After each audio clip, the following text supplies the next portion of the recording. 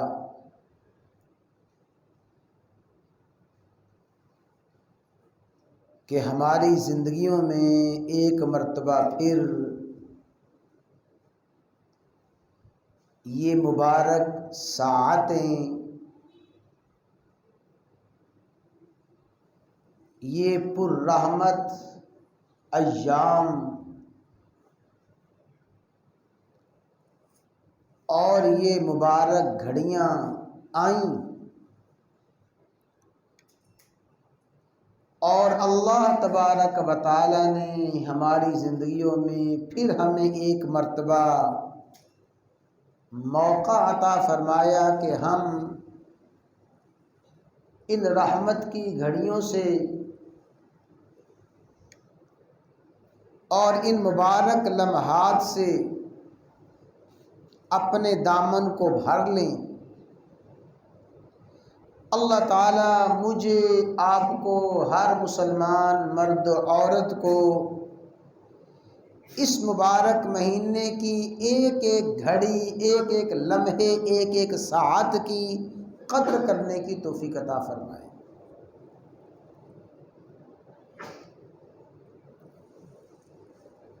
اس مبارک مہینے میں اللہ تبارک و تعالی کی طرف سے جو خصوصی فریضہ اہل ایمان کے لیے مقرر فرمایا گیا ہے، اور ہر بالغ مرد و عورت پر اللہ تعالی نے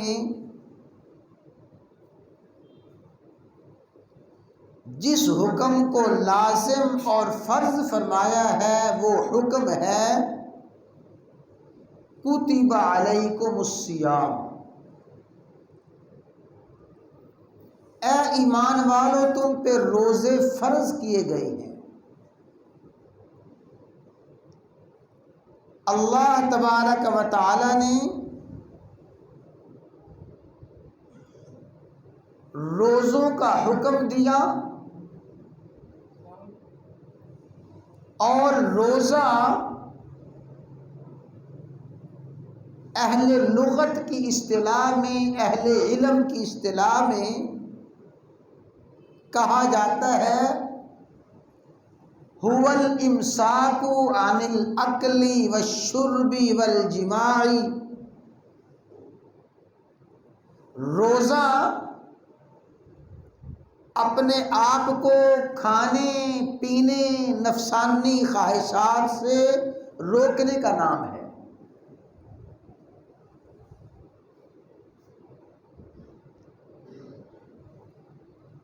طلوع فجر سے لے کے غروب آفتاب تک کھانے پینے سے روکے رکھنا ہے، بھوک اور پیاس کو برداشت کرنا ہے،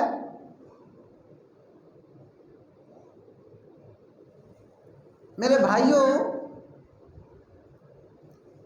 اہل عرب کے ہاں ایک مقولہ مشہور ہے،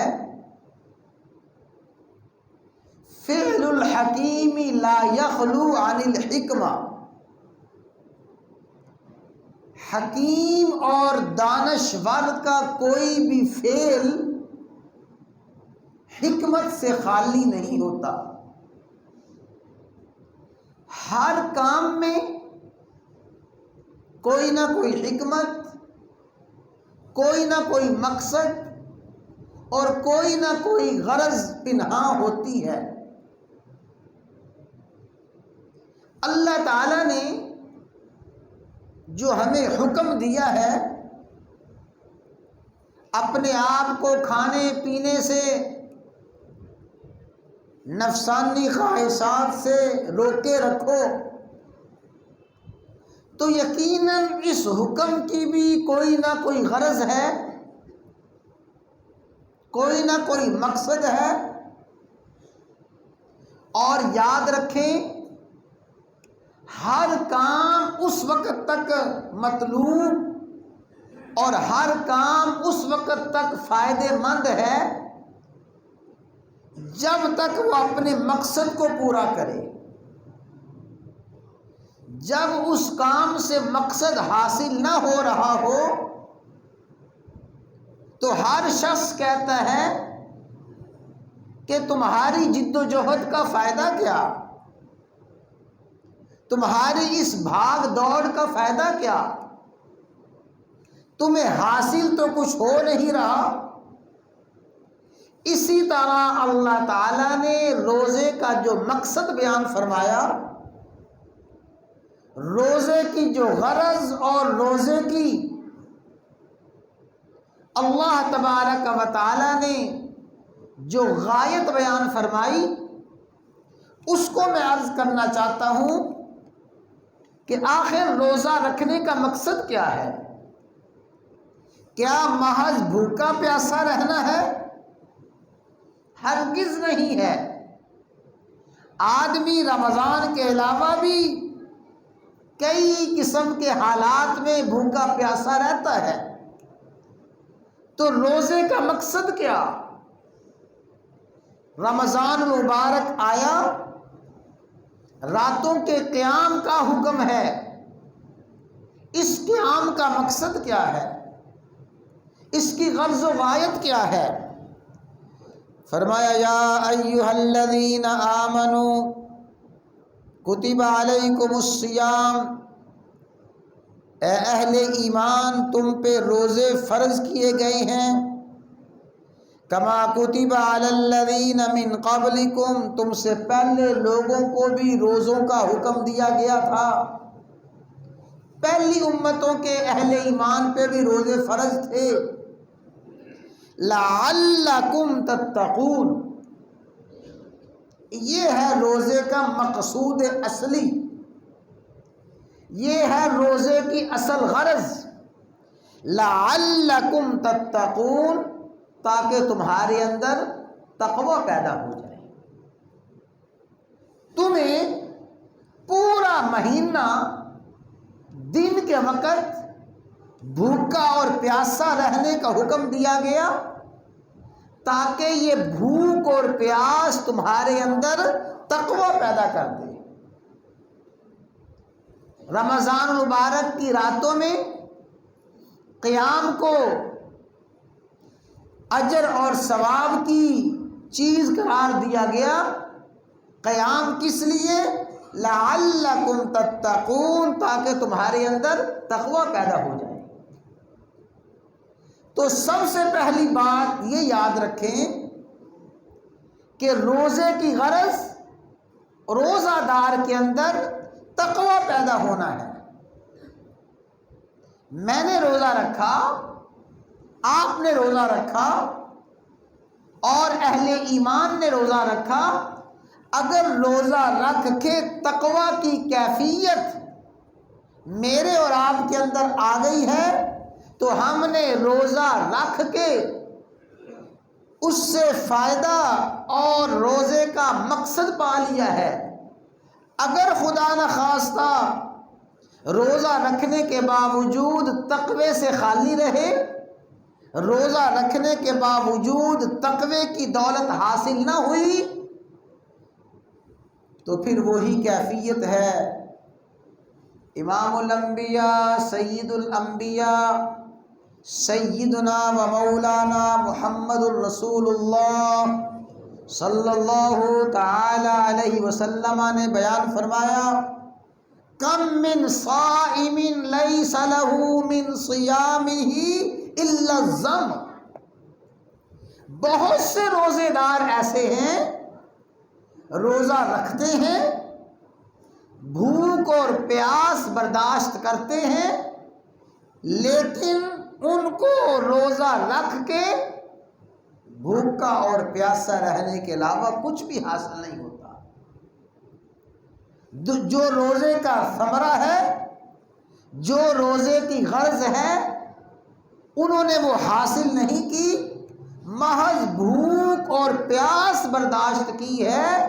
تو حضرات گرامی، اگر روزہ رکھ کے روزے دار میں تقوی آ گیا تو روزہ رکھنے کا فائدہ ہے، روزہ رکھنے کی کوئی غرض ہے۔ اگر روزہ رکھ کے تقوی نہ آیا تو روزے کا کوئی فائدہ نہیں ہے۔ تو مقصود الصیام، روزوں کا مقصد حصول تقوی ہے۔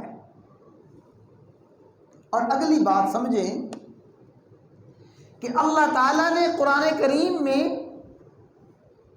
تمام عبادات کا ذکر فرمایا، اور تمام عبادات کا ذکر فرما کے اللہ تعالیٰ نے تمام عبادات کا مقصود اصلی بھی تقوی ہی بیان فرمایا ہے۔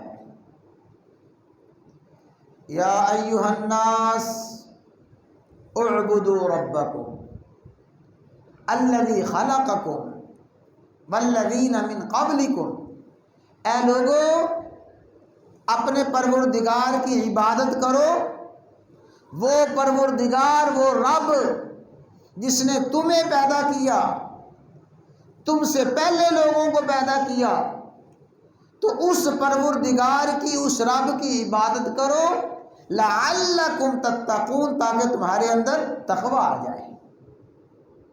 تو تمام عبادات کا مقصود اور تمام عبادات کی غرض بھی تقوی ہے۔ اللہ تعالیٰ نے حج کا ذکر فرمایا، وَتَزَوَّدُوا فَإِنَّ خَيْرَ الزَّادِ التَّقْوَى وَاتَّقُونِ يَا أُولِي الْأَلْبَابِ۔ یہ حج کی بھاگ دوڑ اور حج کی ساری مشقت کس لیے ہے؟ وَاتَّقُونِ، تاکہ حاجی کے اندر، حج کرنے والے کے اندر تقوی آ جائے۔ لَن يَنَالَ اللَّهَ لُحُومُهَا وَلَا دِمَاؤُهَا وَلَكِن يَنَالُهُ التَّقْوَى مِنكُمْ۔ اللہ تعالیٰ نے جو قربانی کا حکم دیا ہے، قربانی کے جانور کو ذبح کرتے ہو، اس کا خون بہاتے ہو، گوشت کھاتے ہو، اللہ تعالیٰ کو نہ مقصد خون بہانا ہے، نہ گوشت کھلانا ہے، بلکہ مقصد کیا ہے؟ وَلَكِن يَنَالُهُ التَّقْوَى مِنكُمْ، قربانی کر کے تمہارے اندر تقوی آ جائے۔ تو روزے کی عبادت اور تمام عبادات کی غرض و غایت وہ حصول تقوی ہے۔ اگر تقوی آئے تو عبادت کا فائدہ، اگر تقوی نہ آئے تو بے جان وہ جسم ہے، وہ جسم ہے جو بے روح ہے۔ جس جسم سے روح نکل گئی وہ محض ڈھانچہ رہ گیا۔ جس عبادت سے تقوی حاصل نہ ہوا وہ محض عبادت کی شکل و صورت ہے، اس کے اندر روح کوئی نہیں ہے۔ اور اللہ تعالیٰ نے سارے کے سارے انعامات، دنیا اور آخرت کی کامیابیاں اسی نعمت عظمی تقوی میں رکھی ہیں۔ ان للمتقین مفازا، تقوی والوں ہی کے لیے کامیابی ہے، جو متقین ہیں انہی کے لیے کامیابی ہے۔ ان للمتقین عند ربہم جنات النعیم، متقین ہی کے لیے اللہ تعالیٰ نے نعمت والے باغات تیار کر رکھے ہیں۔ وَمَن يَتَّقِ اللَّهَ يُكَفِّرْ عَنْهُ سَيِّئَاتِهِ، جس شخص کے اندر تقوی آ جاتا ہے اللہ تعالیٰ متقی کے سارے گناہوں کو معاف فرما دیتے ہیں۔ وَيُعْظِمْ لَهُ أَجْرًا، اللہ متقی کو اجر عظیم عطا فرماتے ہیں۔ وَيَرْزُقُهُ مِنْ حَيْثُ لَا يَحْتَسِبُ، اللہ تعالیٰ تقوی والے کو ایسی جگہ سے رزق عطا فرماتے ہیں اس کے وہم و گمان میں نہیں ہوتا۔ اللہ تقوی کی برکت سے رزق کے دروازے، وسائل کے دروازے، اسباب کے دروازے کھول دیتے ہیں تو اللہ تعالیٰ نے دنیا اور آخرت کی کامیابیاں، فوز و فلاح وہ تقوی ہی میں رکھی ہیں۔ تو روزے کا مقصد، تمام عبادات کا مقصد حصول تقوی ہے۔ حضرات گرامی، اب ذرا ہم اس پہ توجہ کر لیں کہ تقوی کسے کہتے ہیں، تقوی کی کیفیت کیا ہے، کیسے پتہ چلے کہ ہمارے اندر تقوی ہے۔ اس کی سب سے پہلی تفصیل اور تقوی کی سب سے پہلی تشریح تو وہ ہے جو حدیث جبرائیل میں بیان فرمائی گئی ہے۔ جبرائیل امین حاضر خدمت ہوئے تھے، انسانی شکل میں آئے، رسول اللہ صلی اللہ علیہ وسلم کی خدمت اقدس میں حاضر ہو کے کچھ سوالات کیے۔ رسول اللہ صلی اللہ علیہ وسلم نے ان سوالات کے جواب دیے۔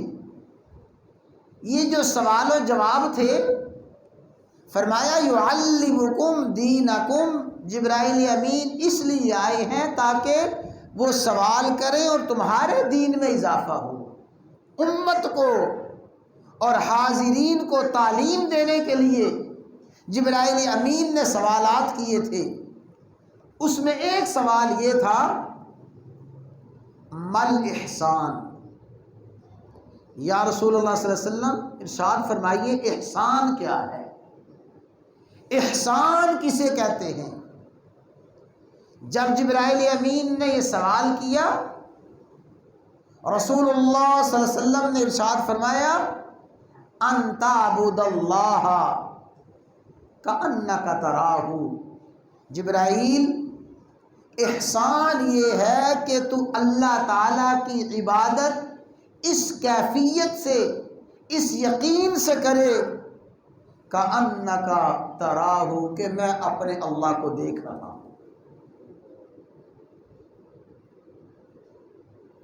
بس عبادت کرتے ہوئے،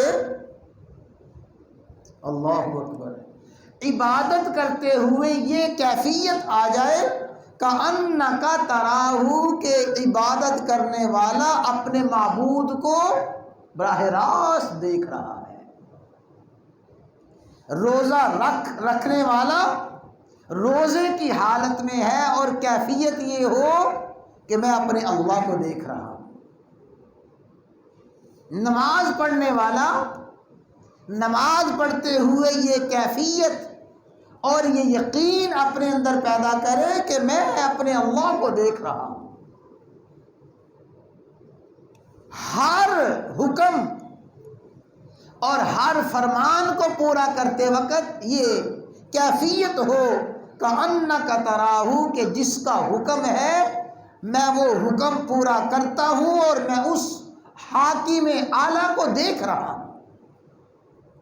ان تعبد اللہ کأنک تراہ، اللہ کی عبادت کرو اس کیفیت کے ساتھ کہ تم اپنے معبود کو براہ راست دیکھ رہے ہو۔ اور ایک لمحے کے لیے سوچیں کہ جس خوش قسمت خوش نصیب میں یہ کیفیت پیدا ہو جائے، پھر عبادت کرتے وقت اس کو کیا لذت آئے گی، اس کو کیا سرور اور حلاوت آئے گی، اور عبادت کرتے وقت اس کی عبادت میں کیا خشوع، کیا خضوع ہوگا، اور اس کی عبادت میں جو حضوری کی کیفیت ہوگی وہ ایسی کیفیت ہے اس کو بیان نہیں کیا جا سکتا، لیکن سمجھا ہی جا سکتا ہے یہ حضوری کی کیفیت ہے۔ وہ خوش قسمت اہل ایمان، ان کے وجود اقدس میں لڑائی کے دوران، جہاد کے دوران تیر پیوست ہو گیا ہے، تیر پیوست ہو گیا، جسم کے اندر تیر پیوست ہو گیا ہے اور تیر نکالا نہیں جا سکتا۔ وہ فرماتے ہیں کہ میں جب نماز شروع کروں تو بس نماز شروع کرنے کے بعد کھینچ کے میرے جسم سے تیر نکال دینا، اس لیے کہ وہ کیفیت ہے کہ جب میں اپنے معبود کو دیکھ رہا ہوں، عبادت اپنے معبود کو دیکھتے وقت ہر تکلیف سے اور ہر خیال سے بے نیاز ہو جاؤں گا۔ یہ ہے عبادت کہ جس کی عبادت کر رہے ہوں، عبادت کرنے والا اپنے معبود کو دیکھ رہا ہے۔ ان تعبد اللہ کا انک تراہ، احسان اور تقوی کا سب سے اعلیٰ درجہ یہ ہے کہ عبادت کرنے والا اس کیفیت کے ساتھ عبادت کرے کہ میں اپنے اللہ کو دیکھ رہا ہوں۔ فَإِن لَّمْ تَكُن تَرَاهُ فَإِنَّهُ يَرَاكَ، ہاں اگر یہ کیفیت حاصل نہیں ہے، یہ تو خواص کا مقام ہے، یہ تو خواص کا مقام ہے، اخص الخواص، خاص الخاص، وی آئی پی، بے انتہا وی لگائی جائیں، ان کا یہ مقام ہے۔ ان تعبد اللہ کا انک تراہ، اللہ کی عبادت اس کیفیت کے ساتھ کرو کہ تم اللہ کو دیکھ رہے ہو۔ اور اس سے جو دوسرا درجہ ہے فَإِن لَّمْ تَكُن تَرَاهُ فَإِنَّهُ يَرَاكَ، اگر یہ کیفیت نہیں تو کم از کم یہ یقین تو رکھو کہ جس کی میں عبادت کر رہا ہوں وہ مجھے دیکھ رہا ہے، جس کا حکم سمجھ کے میں نے روزہ رکھا ہوا ہے بس وہ مجھے دیکھ رہا ہے۔ میرے بھائیوں ذرا توجہ فرمائیں، ایک شخص بھوک کی حالت میں ہے، پیاس کی حالت میں ہے، خلوت ہے، تنہائی ہے، کوئی نہیں دیکھ رہا، کوئی نہیں ٹوک رہا، اب نہ یہ کھا رہا ہے نہ پی رہا ہے، حالانکہ بظاہر رکاوٹ کوئی نہیں ہے، کھا پی اس لیے نہیں رہا کہ جس کے لیے میں نے روزہ رکھا ہے وہ مجھے دیکھ رہا ہے۔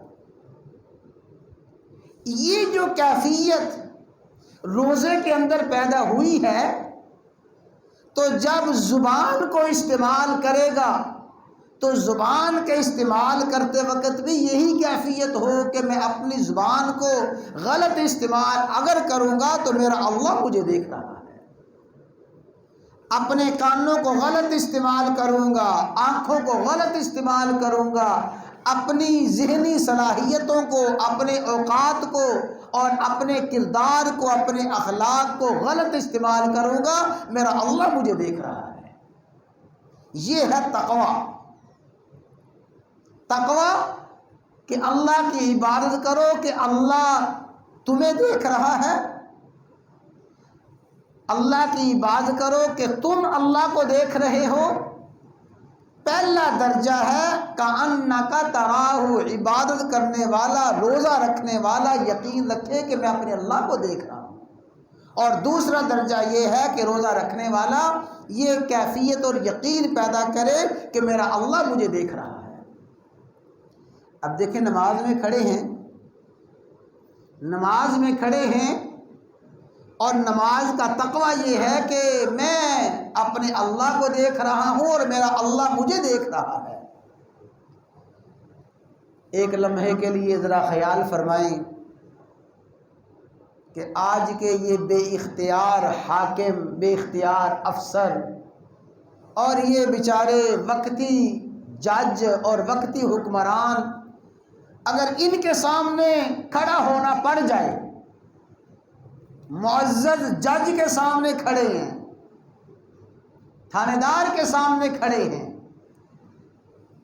حالانکہ پتہ ہے کہ بیچارے جج صاحب کو کیا پتہ میرے دل میں کیا ہے، اس کو کیا پتہ کہ مستقبل میں میرے ارادے کیا ہیں، ماضی کا ریکارڈ اس کو کہاں سے پتہ ہے، یہ تو بس کیس اس کے سامنے آ گیا۔ لیکن اس کے باوجود عدالت میں بے اختیار حاکم کے سامنے جو کیفیت ہوتی ہے وہ ہم میں سے ہر کوئی سمجھتا ہے، اور یہ وہ حاکم ہے جو میرے ماضی سے بھی واقف ہے، میرے حال سے بھی واقف ہے، میرے مستقبل سے بھی واقف ہے، میرے ظاہر سے واقف ہے، میرے باطن سے واقف ہے، میری ایک ایک کیفیت اس کے سامنے ہے۔ میں ایسے حاکم کے سامنے کھڑا ہوں، جب اس تصور کے ساتھ عبادت کریں گے، اسی کا نام تقویٰ ہے۔ اور پھر یہ تصور اور کیفیت زندگی کے ہر لمحے میں ہو۔ نماز ختم ہوئی ہے، ابھی اپنے حاکم کے سامنے کھڑے تھے، لیکن نماز ختم ہونے کے بعد وہ میرا اللہ مجھے دیکھ رہا ہے۔ روزے کی حالت میں میرا اللہ مجھے دیکھ رہا ہے، نماز کی کیفیت میں میرا اللہ مجھے دیکھ رہا ہے، خلوت اور جلوت میں میرا اللہ مجھے دیکھ رہا ہے۔ حضرات گرامی، روزے کا جو مقصد ہے وہ تقویٰ ہے، اور تقویٰ کا معنی یہ ہے کہ ہر آن ہر لمحہ یہ کیفیت اپنے اندر پیدا کریں کہ میرا اللہ مجھے دیکھ رہا ہے، اور اعلیٰ درجہ یہ ہے کہ میں اپنے اللہ کو دیکھ رہا ہوں۔ وہ سارے کے سارے پردے جب ہٹ جاتے ہیں اور آدمی اپنے خالق و مالک کا مشاہدہ کرتا ہے، پھر بس وہ عبادت کرتے وقت عبادت ہی ہوتی ہے اور کچھ نہیں ہوتا۔ اور میرے بھائیوں، تقوی کا جو عام درجہ ہے، جو میرے اور آپ کے لیے ہے، بس آخری بات ہے، تقوی کا عام درجہ کیا ہے؟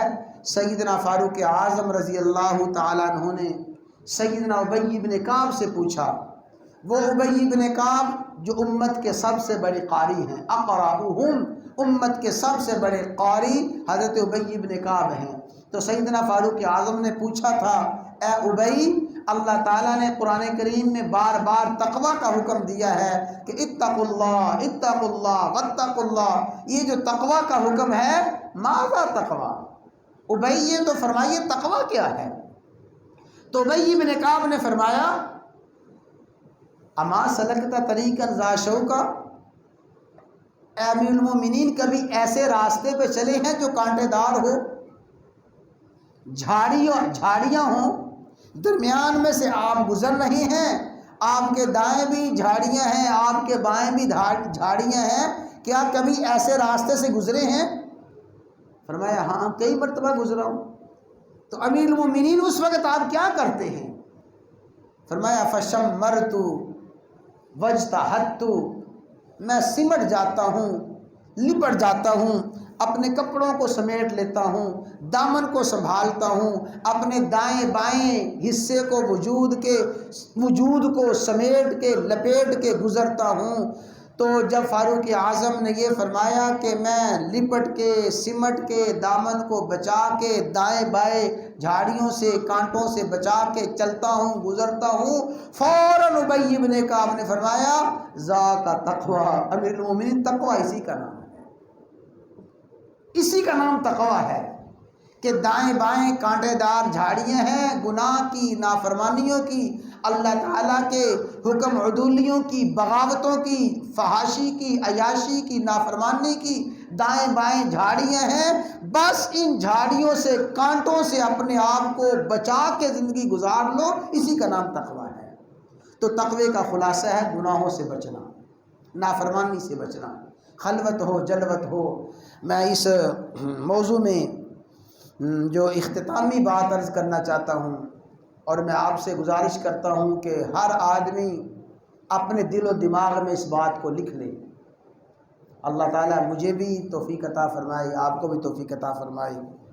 پیران پیر حضرت شیخ عبد القادر جیلانی رحمہ اللہ تعالیٰ کا ایک مقولہ اور ان کا اسی حوالے سے ایک فرمان سنا کے بات ختم کرتا ہوں۔ حضرت پیران پیر رحمہ اللہ تعالیٰ نے فرمایا کہ جب بندہ کوئی نافرمانی کرتا ہے، گناہ کرتا ہے، نافرمانی اور گناہ کرنے سے پہلے سارے کے سارے نظر آنے کے، دیکھے جانے کے راستے بند کر لیتا ہے، پردے گرا لیے، دروازے بند کر لیے، لوگوں کو باہر نکال دیا، بالکل خلوت میں آ گیا، چھپ گیا، اور چھپ کے وہ نافرمانی کرتا ہے، گناہ کرتا ہے، پتہ ہے خالق و مالک کیا فرماتے ہیں؟ اللہ اکبر۔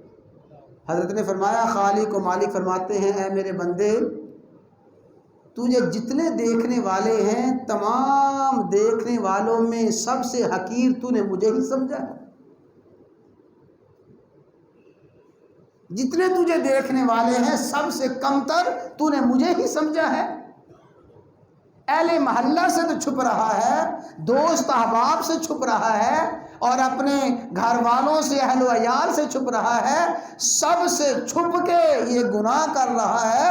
ان تمام دیکھنے والوں میں سب سے کمتر تو نے مجھے ہی سمجھا ہے کہ مجھ سے نہیں چھپتا۔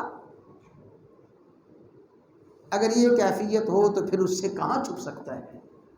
تو حصول تقوی یہ مقصود صیام روزے کا مقصد ہے اور تمام عبادات کا مقصد ہے، اور بھئی تقوی کی غرض و غایت ہے نافرمانی گناہوں سے بچنا۔ روزے کی حالت میں اگر گناہوں سے نافرمانی سے بچیں گے تو روزے کا مقصد ہے۔ خدا نخواستہ روزہ رکھ کے جھوٹ بول رہے ہیں، روزہ رکھ کے اپنے وقت کو ضائع کر رہے ہیں، آنکھوں کو کانوں کو غلط استعمال کر رہے ہیں، اور اپنی ساری کی ساری صلاحیتیں غلط استعمال ہو رہی ہیں، یہ بھوک اور پیاس ہے، روزہ کوئی نہیں ہے۔ روزہ یہی ہے کہ جیسے کھانے پینے سے رکے ہوئے ہیں، زبان کا بھی روزہ ہو، کانوں کا بھی روزہ ہو، آنکھوں کا روزہ ہو، اور اسی طرح اپنے دل و دماغ کا، وساوس کا روزہ ہو۔ اس کیفیت میں یہ مہینہ گزاریں گے انشاءاللہ ثم انشاءاللہ اس کی برکات ہمیں بعد میں بھی حاصل ہوں گی۔ دعا ہے اللہ تعالیٰ نے جس طرح اپنے فضل و کرم سے ہمیں یہ مہینہ نصیب فرمایا ہے، اللہ ہم سب کو اس کی قدر کرنے کی توفیق عطا فرمائے۔ تو حضرات گرامی، راتوں کو اپنے قیام سے مزین کریں، راتوں کا قیام کریں، تراویح کی نماز پڑھیں، ذوق اور شوق کے ساتھ نماز پڑھیں، بڑے اجر اور ثواب کی بات ہے۔ فرمایا من قام رمضان، جس نے رمضان کی راتوں میں قیام کیا، اللہ تعالیٰ اس قیام کی برکت سے پچھلے سارے گناہوں کو معاف فرما دیں۔ تو رمضان میں عبادات میں تراویح افضل ترین عبادت ہے، نفلی عبادات میں، یعنی رمضان کی عبادات میں۔ اسی طرح روزہ ہے، اور بھئی سحری اور افطاری کے اوقات ہیں، افطاری کے اوقات کو قیمتی بنائیں، افطاری کی تیاری میں اور محض باتوں میں اپنے آپ اوقات کو ضائع نہ کریں۔ افطاری کا وقت قیمتی ترین وقت ہوتا ہے، دعاؤں میں، ذکر اذکار میں گزاریں۔ اللہ تعالی ہمیں اس مہینے کے جملہ حقوق ادا کرنے کی توفیق عطا فرمائے۔